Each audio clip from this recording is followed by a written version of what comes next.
Well, Eric Crawford, I know we can agree on this, that this was probably the best crowd we've seen at the UMP Center in quite some time. It just wasn't the result that all these fans wanted to see. Tennessee came in here from start to finish, and I think, as you put it, bullied Louisville. Their physicality, I think, was the biggest difference in this game. Yeah, and Louisville, I think there was a point with a few minutes left in the first half where I thought that Louisville kind of had adjusted to it. They started to get a few more rebounds, started to make a few more shots.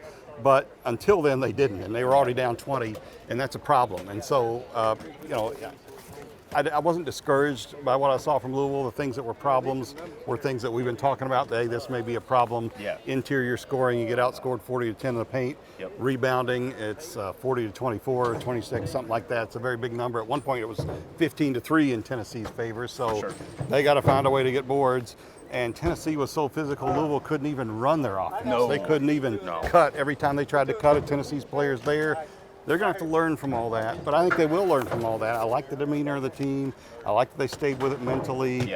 I liked a lot of things. They couldn't do anything in Tennessee. No, I think I came away more impressed with Tennessee than I am discouraged about Louisville, because we always have to remind ourselves, number one, this team, this program, the past 2 years hasn't handled games like this well, period. And I don't think you wouldn't have even had many stretches where you would have hoped much. The one play that comes to mind for me is I really think Louisville could have done something here was when they got it down to 9, second half, and Zakai Ziegler just hits a really tough three. And it was kind of like a gut punch when you finally felt like you landed a good combo. One thing that came to mind for me too, Eric, we saw in college basketball this year some of those higher profile exhibition games where Arkansas played Kansas, or some programs of that caliber playing other programs of that caliber. I do wonder maybe if that is a takeaway when you have this kind of opponent coming in for just your second game of the season, because it's that big of a step up. Yeah, that's something they could do in the future.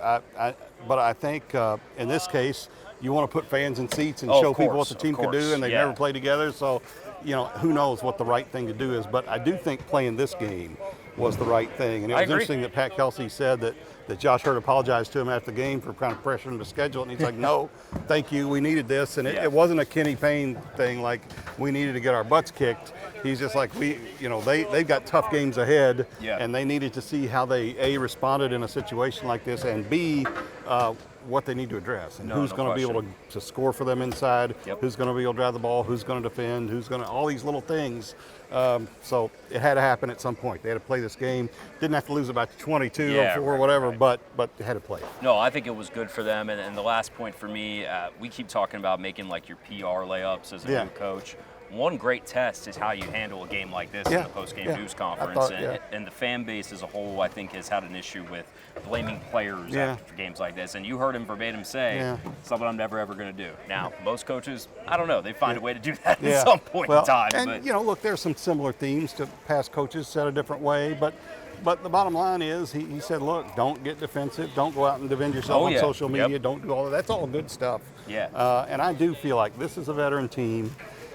Most of them had never played, especially in a home game like this one. So I think there are some things that they can work out. There are some things that are not going to get a whole lot better, and they just have to figure out a way to find other ways to deal with it. Team rebound and other things they're going to have to do. So it'll be interesting to see how Kelsey does that. Yeah, they had some good looks, got to knock those down, but all the way around, I thought Tennessee was very impressive, and I think we can both agree on this. It was good to just see this building have that many people in here. It felt like a big college basketball game, and that's what this place is used to. For now, from KFC, let's go before they pack us off. They're going to put us on one of these carts and roll us out.